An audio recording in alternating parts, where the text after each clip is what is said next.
얼마 전에 올린 그들이 환란에 남겨진 이유라는 영상을 통해서 저는 마지막 때를 사는 우리는 모든 차원의 영역에서 역사하시는 하나님의 섭리를 바르게 이해하고 그런 하나님의 섭리 안에서 복음에 합당한 삶을 살아야 한다는 메시지를 전한 바 있습니다. 그리고 이런 모든 차원의 영역을 크게 시대적 차원과 개인적 차원의 영역으로 나누어서 말씀을 드렸습니다. 그런데 성경이 말씀하는 본격적인 재난이 시작되는 시점에 다다르면 다다를수록 개인적 차원의 영역보다 전 지구적으로 우리 앞에 펼쳐지는 시대적 차원의 영역이 더 상위적으로 우리에게 적용되어집니다. 왜 그럴까요? 일단 그 전에 먼저 개인적 차원과 시대적 차원의 영역에 대한 이해부터 제대로 되어져야 합니다. 개인적 차원이라 함은 나 자신에게만 해당되는 상황을 의미합니다. 반면 시대적 차원은 나뿐만 아니라 불특정 다수, 더 나아가 전 세계 모든 사람들에게 해당될 수 있는 상황을 의미합니다. 간단히 예를 들어보면 하나님께서 나에게 이러이러한 일을 감당하도록 역사해 주셨습니다. 이것은 개인적 차원의 영역에 관한 상황입니다. 그래서 장기간에 걸쳐 그 일을 감당해 나가고 있는데 그 일을 해 나가는 도중 갑자기 휴거 사건이 일어나 들림을 받았습니다. 이것은 하나님이 나에게 주신 그 개인적 차원의 사명을 완수하는 것보다 시대적 차원에서의 하나님의 섭리가 더 상위적으로 적용된 케이스라 할 수 있습니다. 누가복음 17장 35절에 보면 두 여자가 맷돌을 갈고 있는데 갑자기 한 사람이 데려감을 당한다고 말씀합니다. 만약 이 상황이 거룩히 구별된 어느 교회 공동체에서 예배가 끝난 후 교인들의 식사 자리를 마련하기 위해 사역을 감당하던 상황이었다면 좀 더 쉽게 이해가 될지도 모르겠습니다. 그리고 이런 경우뿐만 아니라 이 땅에서 일어날 재난적 상황에도 그대로 적용이 됩니다. 전염병 팬데믹이 터졌을 당시 누구도 예외 없이 각자가 해오던 개인적인 활동들이 중단되거나 제약을 받았던 것을 보면 잘 알 수 있습니다. 그래서 하나님이 팬데믹을 허락하신 이유가 여러 가지가 있을 수 있겠지만 그 중에 하나는 바로 우리 눈앞에 개인적 영역에만 갇혀 사는 게 아니라 더 큰 차원의 영역 속에서 일어나는 일을 통해 시대의 징조를 바로 알고 분별하여 그에 맞게 나아가라는 의미도 있는 것입니다. 하지만 여전히 개인적 차원의 영역에만 갇혀서 시대적 차원의 일들에 관해선 영적인 소경이 되어버린 채 그동안 해오던 개인적 사역을 유지하기 위해 자기 몸에 악한 물질을 주입받고서도 여전히 깨닫지 못하고 있다면 그것은 하나님의 일을 한다는 그럴듯한 명분으로 포장하든 간에 결국은 사역이 우상이 되어버린 것과 같습니다. 사복음서에 보면 예수님께서 환란의 때에 일어날 일들에 관해 많은 말씀을 하시는데 특히 그 상황에 이르렀을 때 성도들이 어떤 믿음의 방향성을 드러내야 하는지에 대해 이렇게 말씀합니다. 또 너희가 내 이름으로 말미암아 모든 사람에게 미움을 받을 것이나 끝까지 견디는 자는 구원을 얻으리라. 마태복음 10장 22절. 그때 그들이 너희를 넘겨주어 고통받게 하고 너희를 죽이리니 너희가 내 이름으로 인해 모든 민족들에게 미움을 받으리라. 마태복음 24장 9절. 이 말씀들은 환란의 때에 세상으로부터 오는 시대적 흐름들이 이러한데 이런 상황 가운데 어떤 믿음의 방향성을 고수해야 하는지에 대해 말씀하는 구절입니다. 이 구절들만 보더라도 개인적 차원의 영역이 아닌 시대적 차원의 영역에 포커스가 맞춰져 있다는 것을 알 수 있습니다. 그런데 여기서 예수님의 이름으로 인하여 모든 사람에게 미움을 받는다는 의미가 뭘까요? 여기서 믿는 자들이 미움받는다는 것은 세상으로부터 오는 것들이 철저히 하나님을 대적하는 방향이고 예수님을 믿는 그리스도인들은 이런 세상과 다른 진리의 방향성을 고수하려고 하기 때문에 미움을 받게 된다는 것입니다. 그래서 믿는 자들이 박해받는다는 것은 단순히 그냥 기독교인이라는 종교적 카테고리 안에 속해 있다고 해서 박해받는 게 아니라 그런 세상의 흐름을 거스르는 이들이 예수 그리스도를 믿음으로 그렇게 행하는 것이기에 박해를 받는 것이고, 이 구절에 해당하는 이들은 철저히 이런 모든 시대적 차원의 일들을 분별하여 믿음으로 인내하며 나아가는 이들이란 것입니다. 허나 그렇지 않고 믿는다고 하지만 실상은 세상의 흐름에 속해 있다면 그들은 세상으로부터 미움받기는커녕 오히려 세상 사람들과 똑같이 믿음으로 나아가는 이들을 향해 박해를 가하는 것입니다. 그래서 요한복음 16장은 이렇게 말씀합니다. 그들이 너희를 회당들에서 내쫓을 것이요 참으로 때가 이르면 너희를 죽이는 자마다 자기가 하나님을 섬긴다고 생각하리라. 그들이 너희에게 이 일들을 행하리니 이는 그들이 아버지와 나를 알지 못하였기 때문이라. 요한복음 16장 2-3절. 이 말씀은 1차적으로는 당시 유대 종교인들이 벌일 일에 대해 예수님이 말씀하신 것이지만 마지막 때에도 똑같이 적용될 박해의 순환적 역사입니다. 즉, 세상 사람들이 박해하는 것뿐만 아니라 믿는다는 이들까지도 세상 사람들과 함께 믿음으로 나아가는 이들을 박해하는 일이 일어나는 것입니다. 그래서 박해를 받는 이들은 소수자들로서 끝까지 굴복하지 않고 믿음으로 인내하며 나아가는 것이 환난 속에서 구원받을 수 있는 유일한 길입니다. 그래서 이런 시대적 차원의 문제가 나에게 현실로 닥치게 되었을 때 설사 그게 내 부모, 형제라 해도 나를 박해하며 하나님을 거스르는 길로 나아가도록 강요한다면 부모를 공경하고 부모의 말에 복종하라는 구절이나 내 이웃을 사랑하고 사람들과 화목하라는 그런 개인적 차원에 관한 구절들을 적용하는 게 아니라 절대 타협하거나 굴복하지 않고 끝까지 믿음으로 인내해야 한다는 이 말씀대로 나아가야 하는 것입니다. 이런 상황을 마가복음 13장은 이렇게 말씀합니다. 형제가 형제를, 아버지가 자식을 죽는 데에 내주며 자식들이 부모를 대적하여 죽게 하리라. 마가복음 13장 12절. 환난의 때에 바로 이런 일들이 일어날 거라는 것인데, 이런 상황에서 믿음을 지킨다는 의미는 부모님의 말을 거역했느냐 아니면 이웃과 화목하고 사랑하며 섬겼느냐가 아니라 세상의 미혹된 시대적 흐름을 거스르며 굴복하지 않고 믿음으로 인내하며 나아갔느냐로 결정되어지는 것입니다. 허나 그렇지 않으면 좋은 게 좋은 거라는 합리화로 세상에 그냥 굴복해버리게 됩니다. 이것은 곧 박해를 면하기 위해 거룩히 구별되기를 포기하고 세상에 속하는 것을 택함으로써 더럽혀지는 것을 의미합니다. 그래서 이것은 야고보서 1장에서 말씀하는 세상으로부터 자기를 지켜 더럽혀지지 않아야 한다는 의미와 그대로 일맥상통하는 것입니다. 하나님 곧 아버지 앞에서 순수하고 더럽지 않은 신앙심은 이것이니 즉 고난 중에 있는 아버지 없는 자들과 과부들을 돌아보고 세상으로부터 자기를 지켜 더럽혀지지 아니하는 것이니라. 야고보서 1장 27절. 이처럼 성경에 예언된 마지막 때의 재난들이 본격적으로 펼쳐지는 그 상황이 되면 본질적으로 드러나야 할 믿음의 방향성은 철저히 시대적 차원의 영역에 그 포커스가 맞춰지게 됩니다. 개인적 차원의 영역보다 시대적 차원의 영역이 더 상위적으로 적용되어지는 것입니다.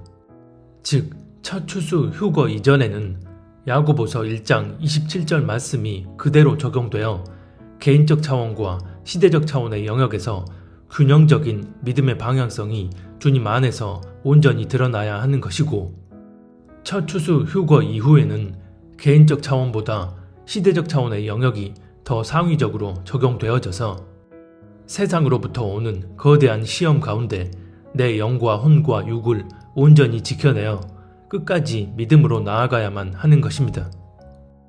계시록만 보더라도 전 지구적으로 전쟁, 경제 붕괴, 자연재해가 일어나고 세계 단일 적그리스도 정부가 등장해서 전 세계를 통제하는 일이 일어납니다.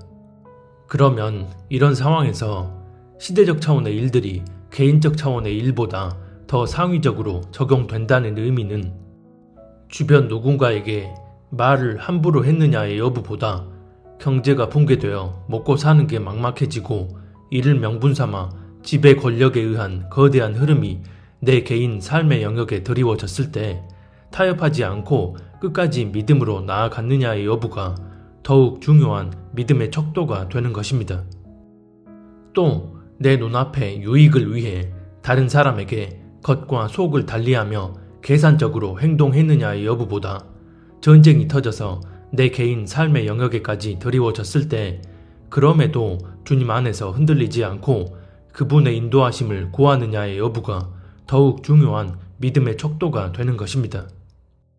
또 직업상의 현실적 문제 때문에 주일 예배를 심심찮게 빼먹었느냐의 여부보다 전염병 팬데믹이 터져서 반강제적으로 악한 물질을 주입하려 하는 등 내 개인 삶의 영역에까지 드리워졌을 때 이런 거짓된 실체를 바로 분별하여 타협하거나 굴복하지 않고 내 영과 혼과 육을 지켜내고자 하는 것이 더욱 중요한 믿음의 척도가 된다는 것입니다.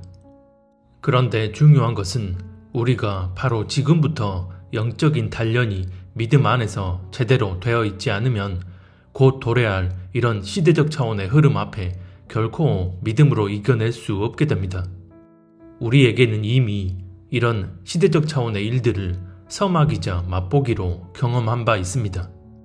지난 2020년 초 코로나 팬데믹이라는 시대적 차원의 이벤트가 발생했을 때 이 사태가 어떻게 우리가 사는 개인적 삶의 영역에까지 번져서 실제적인 체험을 했는지를 잘 알고 있습니다. 하지만 많은 이들이 이런 시대적 차원의 일들을 전혀 분별하지 못하고 그저 세상이 주입하는 대로 그 거대한 흐름에 휩쓸려 타협하고 굴복해 버렸습니다. 초창기엔 언론과 미디어의 선동에 놀아나서 막연한 공포심에 사로잡혔고 그 다음엔 세상 권력자들이 밀어붙이는 대로 굴복하고 따라가 버렸습니다. 그런데 믿는다는 이들 대부분은 여전히 이 부분에 대한 분별력이 결여되어 있습니다. 저는 이미 여러 차례 악한 주사가 왜 계시록에 기록되어 있는 마지막 때의 영적 문제인지에 대해 자세히 말씀을 드렸습니다. 이 부분에 대한 이해가 되지 않으면 이제부터 제가 전하는 얘기들이 전혀 납득이 되지 않을 수도 있습니다. 많은 경우 이 악한 주사를 맞은 이유가 안 맞으면 사회활동을 불가능하게 만드는 여러 제약들 때문이었습니다. 더 구체적으로 살펴보면 안 맞으면 당장 먹고 사는 게 막막해져서 가고 싶은 곳을 못 가기 때문에 하고 싶은 걸 못하기 때문에 사람들과 어울리지 못하기 때문에 나만 안 맞으면 눈치 보이기 때문에 등등이었습니다. 그렇다면 이런 이유들은 어떤 내면의 동기에서 기반된 것들이었을까요? 삶의 포커스가 하나님이 아닌 이 땅에 맞춰져 있었기 때문이고 그렇게 이 땅에 포커스가 맞춰진 가운데 편안하게 내가 바라고 원하는 대로 살기 위한 목적이었다는 것입니다. 여기서 다른 경우는 충분히 그럴 수 있다 생각되지만 먹고 살기 위해 어쩔 수 없이 맞아야 하는 것까지 똑같이 취급하는 건 너무한 거 아니냐고 말할 수 있습니다. 그렇다면 제가 한번 되묻고 싶습니다. 그런 이유 때문에 악한 주사를 맞았고 여전히 괜찮다 합리화하고 있는 분들의 경우 그 전에 혹여나 어떤 현실적인 상황 가운데 다른 세상의 방식 다 거스르고 오직 예수님만 바라보고 의지하는 전적인 믿음으로 나아갔더니 하나님이 그 어떤 역사도 해주지 않으셨던 그런 쓰라린 경험이 있어서 그렇게 여기는 건가요? 만약 그렇다고 한다면 그나마 이해해 볼 수도 있겠지만 그런 경우는 단 한 사람도 없다고 감히 단정할 수 있습니다. 이런 현실의 문제 또한 온전히 그분께 속해 있고 그분이 주관하시기 때문입니다. 그렇기 때문에 우리가 하나님만 바라보고 의지하는 그런 전적인 믿음으로 나아갔을 때 하나님은 그런 우리를 결코 외면하시거나 모른 척 하지 않으십니다. 여기서 우리가 한 가지 오해하면 안 되는 게 있습니다. 우리가 죽으면 죽으리라는 믿음으로 나아갔을 때 정말 육신이 죽음에 이르도록 하나님이 내버려 두시는 경우는 그 상황 자체가 반드시 순교로서만 하나님께 영광이 돌려지는 그런 경우일 때입니다. 허나 그게 아니라면 우리가 죽으면 죽으리라는 전적인 믿음으로 나아갈 때 하나님은 그런 우리를 결코 그냥 내버려 두지 않으십니다. 오히려 그런 전적인 믿음이 현실 가운데 하나님의 개입을 불러옴으로써 실제적인 역사가 일어나도록 만듭니다. 다시 말해, 당장 이렇게 하지 않으면 먹고 사는 게 막막해지는데 그렇다고 현실에 타협해버리면 믿음을 저버리게 되는 상황에서 죽으면 죽으리라는 믿음으로 현실을 거스르며 나아갔을 때 하나님은 이 모든 것을 주관하시는 분이시기에 절대 그냥 내버려 두지 않으신다는 것입니다. 현실을 거스르면 도저히 살 수 없을 것 같은 그런 상황에서 죽으면 죽으리라는 믿음으로 전능하신 하나님만을 의지하고 신뢰하며 나아갔을 때를 말하는 것입니다.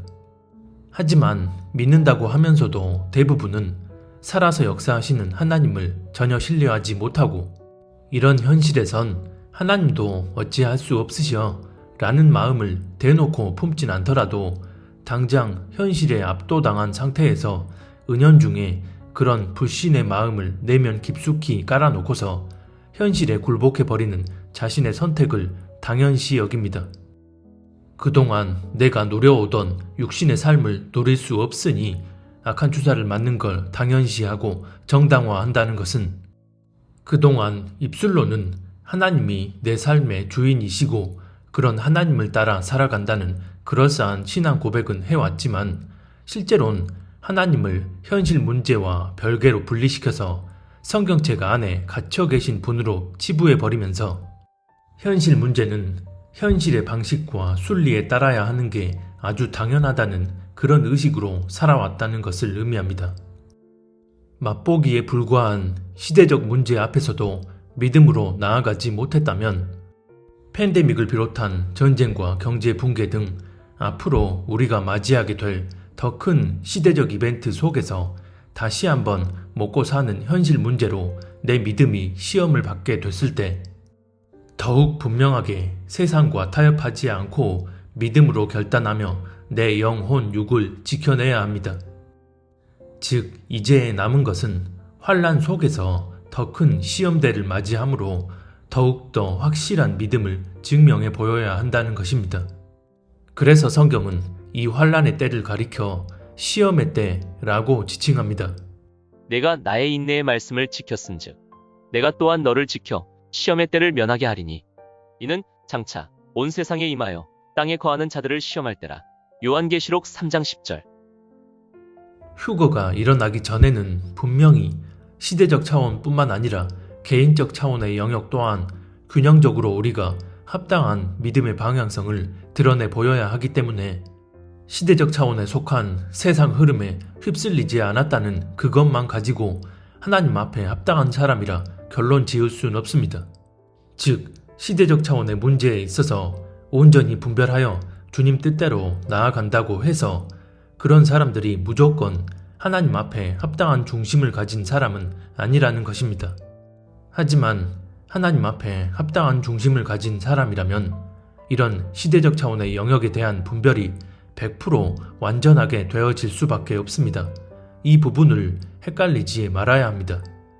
그래서 목사, 전도사, 선교사의 직분으로 하나님의 일을 한다는 사역자들이 이런 시대적 차원의 일들을 제대로 분별하지 못한다는 것은 그들이 하고 있다는 경건한 모양의 사역이 실상은 하나님의 전적인 섭리가 아닌 부분적인 섭리에 의한 일이라는 것입니다. 하나님의 뜻과 섭리는 개인적 차원과 시대적 차원의 영역이 결코 분리되어 별개로 적용될 수가 없습니다. 예를 들어 어느 교회 담임 목사가 서로 사랑하고 섬기고 화목하라는 성경 말씀을 그대로 받들어 사랑으로 교인들을 대하고 서로 교제하고 그렇게 하나님의 일에 열심을 다하지만 정작 시대적 차원에서 일어나는 일들에 관해선 그 흐름을 전혀 분별하지 못하고 악을 선하다 하고 선을 악하다 하는 세상의 미혹된 흐름대로 나아가면서 교인들에게 그런 메시지를 선포함으로써 교인들까지 그렇게 나아가도록 만들어 버린다면 그 사람은 결론적으로 하나님 앞에 합당한 사람이라고 할 수가 없습니다. 아무리 개인적 차원의 영역에서 하는 일들이 100% 옳게 보인다 해도 이 사역자는 최종적으로 하나님 앞에 합당한 방향으로 나아가는 게 아니라는 것입니다. 즉, 개인적 차원의 영역에서 하고 있는 사역 가운데 기도 응답이 있고 하나님의 은혜를 체험한 간증이 있다 해도 그런 것들을 통해 그 사람의 온전함 여부를 확인해야 되는 게 아니라 상위적 차원의 영역에서 하나님의 섭리를 이해하지 못하고 세상의 미혹된 흐름으로 나아가는지의 여부를 통해 그 사람의 온전함 여부를 확인할 수 있다는 것입니다. 왜 그러한지는 이전에 올린 그들이 환란에 남겨진 이유라는 영상에서 자세히 말씀드린 바 있습니다. 이것은 사역자들 뿐만 아니라 하나님을 믿는다는 이들 모두에게 그대로 적용됩니다. 혹여나 이미 경험한 코로나 팬데믹 속에서 이런 세상 흐름을 분별치 못하고 거기에 휩쓸려 나아가 버렸지만 이제라도 깨닫고 회개하며 믿음으로 결단하고 내 중심을 바로 세우기 위해 주님 앞에 나아간다면 그런 사람들에겐 여전히 하나님의 자비의 섭리가 임할 것입니다. 하지만 한번 시대적 차원의 맛보기를 통해 자신의 불온전한 중심의 상태가 세상의 거대한 흐름 앞에서 여실히 다 발가벗겨졌음에도 그에 대한 인식을 아직도 못하고 있다면 머지않아 임하게 될 가장 엄중한 시대적 차원의 문제인 바벨론 짐승경배 시스템 앞에 철저히 무릎 꿇고 굴복하게 될 것입니다. 초반에 말씀드린 것처럼 개인적 차원의 일보다 시대적 차원의 일들이 더 상위적으로 우리에게 적용됩니다. 즉, 코로나 팬데믹이 발발하던 2020년부터 첫 추수 휴거가 일어나기 전까지는 개인적 차원과 시대적 차원의 영역이 맞물린 상태로 우리에게 실제적으로 적용되는 상황을 계속 맞이하게 되고, 휴거 후에는 개인적 차원의 영역보다 시대적 차원의 영역에서 중점적으로 우리 믿음의 척도가 반영되어지는 것입니다. 그래서 아직 휴거가 일어나지 않은 지금 하나님이 달아보시는 믿음의 척도는 개인적 삶의 영역에서 주님 안에 합당한 믿음의 삶을 살았느냐, 즉 주님 안에서 나의 내면을 돌아보며 합당한 방향으로 나아갔느냐가 믿음의 척도가 되고, 동시에 코로나 팬데믹을 비롯한 여러 세상의 거대한 미혹의 흐름들을 잘 분별하여 내 자신을 지켜내므로 더럽혀지지 않았느냐의 여부가 우리에게 중요한 믿음의 척도가 되는 것입니다.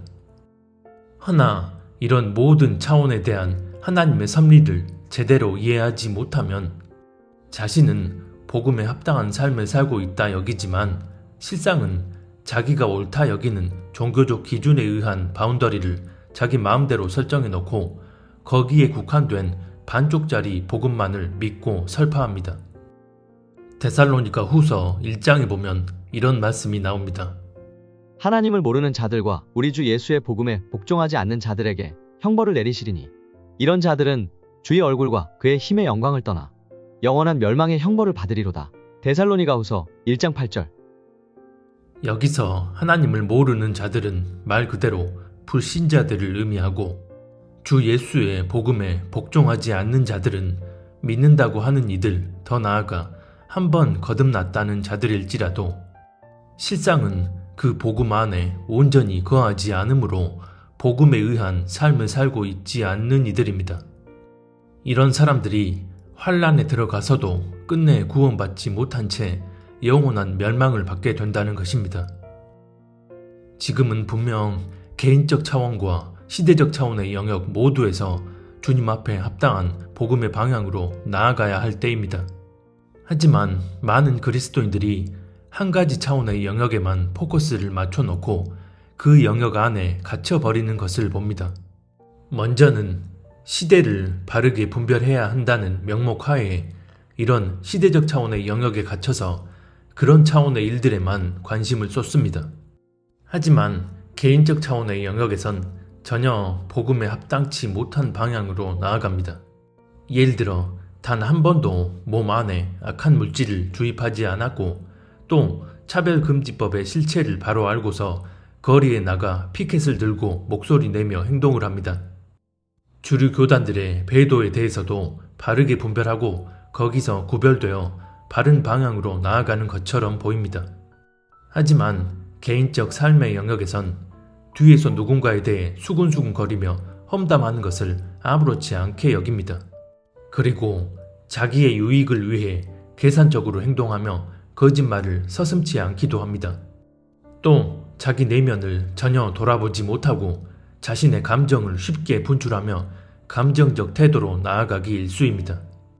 실제로 이런 분들 가운데 자신은 이 세상의 거짓된 시대적 흐름을 영적으로 분별하여 바르게 나아가고 있다 여기면서 그렇지 못한 이들을 향해선 악담이나 폭언을 하기도 하고 멸시, 조롱을 하는 분들도 있습니다. 우리가 어디까지나 이 시대를 바르게 분별해야 하는 목적은 거룩히 구별되어서 하나님의 마음과 뜻에 합당한 사람으로 서기 위함입니다. 그런데 표면적으론 뭔가 바르게 분별하는 것처럼 보이나 정작 자기 자신의 내면에 대해선 겸비한 마음으로 돌아보지 않고서 하나님 뜻에 전혀 합당치 못하게 내버려야 할 자아적 요소들을 그대로 품고서 그렇게 살아가고 있다면 그 속에 감추어져 있는 온갖 거짓된 세상의 실체들을 바로 알고 분별한다 해도 주님 앞에 온전히 구별된 사람이라 할 수 없습니다. 애초에 자기가 옳다 여기는 종교적 기준에 의해 시대적 차원에 대한 부분만 바르게 분별하고서 본인은 거룩히 구별된 사람이라 착각하면서 실상은 하나님이 역사하시는 차원적 섭리에 대한 이해를 전혀 하지 못하는 것입니다. 이런 사람은 아무리 이 시대를 바르게 분별하여 그에 맞게 행동했다 해도 주님 앞에 합당한 사람이 될 수 없습니다. 시대적 차원의 문제와 동시에 우리가 놓치지 말아야 하는 개인적 차원에서의 세밀한 부분들, 즉 우리의 생각과 말과 행동을 돌아보며 주님 뜻대로 해나가야 하는 부분들에 있어선 대수롭지 않게 여기거나 아예 간과해 버렸기 때문입니다.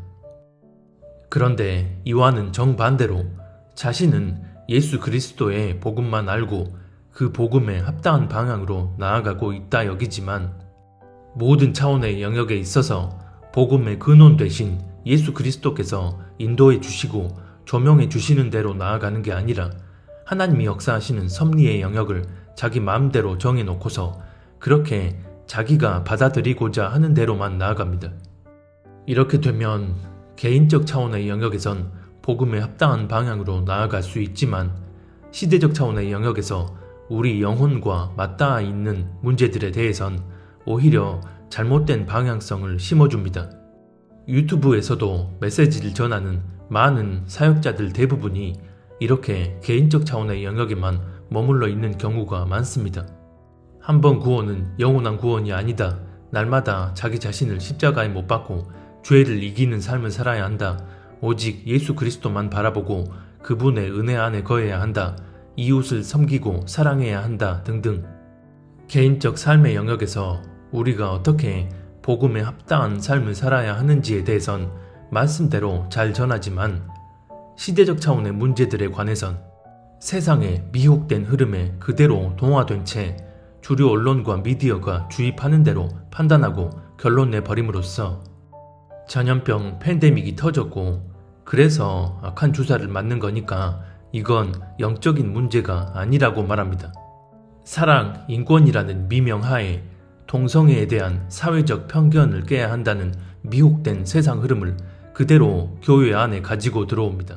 또 많은 주류 교단들이 가증한 집단들과 연합하면서 하나님을 배도하고 있고 교회들은 이런 교단들에 소속되어 있으면서도 철저히 무관심으로 일관한 채 이 일이 어떻게 국가적인 열매를 맺게 되는지에 대한 경각심을 상실해 버렸습니다.